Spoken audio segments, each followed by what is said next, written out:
Hi, Tony. How is Chicago treating you today? Oh, awesome, Sakshi. Thanks for joining us. We're glad to be here. Of course. Tell us a little bit about where we are today and what are in these boxes.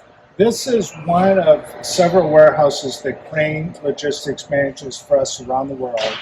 And this is full of needles and syringes, which of course are part of the vaccine program that iRemedy is supporting. So all these boxes that you see around here are product that, in this case, we're moving into Chicago and into the United States. And how many needles and syringes do you think there are in this warehouse right now? You know, I really wish I knew the answer to that. But, it changes every hour. If you see there's people all over moving, product is coming in, product is going out. But in our combined warehouses around the world, we know that number is way more than 50 million, probably 100 million needles and syringes. And are there any more en route?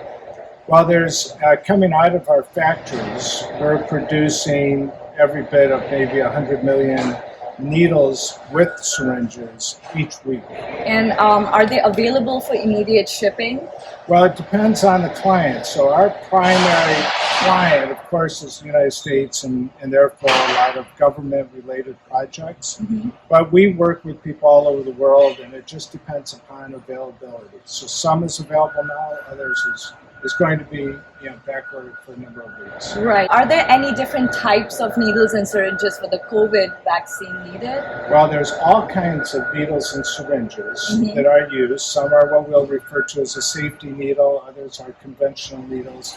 Needles come in different gauges, or think of thickness, and they come in different lengths. Okay. And it just depends upon the particular vaccine and even the healthcare provider.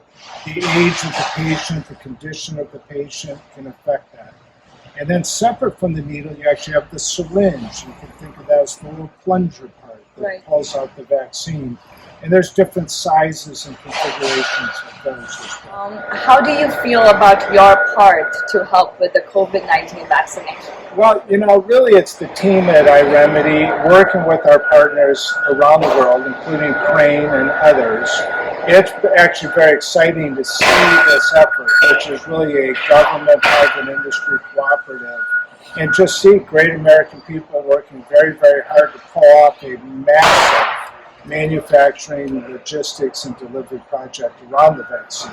So it's a pretty impressive experience, and we're excited to have a small part of it. What do you think is going to change for good in 2021?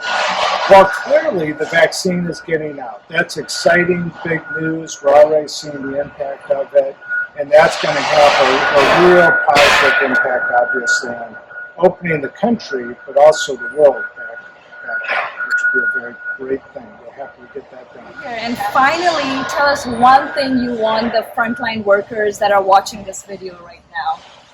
I think the important thing is that all those frontline workers that you talk about, which of course iRemedy supports, the nurses, the healthcare providers, the doctors, the hospital workers, but it's also as much about the warehouse workers, the truckers, the logistics people, the factories. All of this comes together to work towards that one spot where we give the shot to the patient. And everybody plays a really incredible, critical role. So again, we're just trying to do what we can to support, in our case, our clients, which are primarily healthcare providers and some government agencies. Thank you so much for your time, Tony. It was a pleasure interviewing you. Thank you, Sakshi.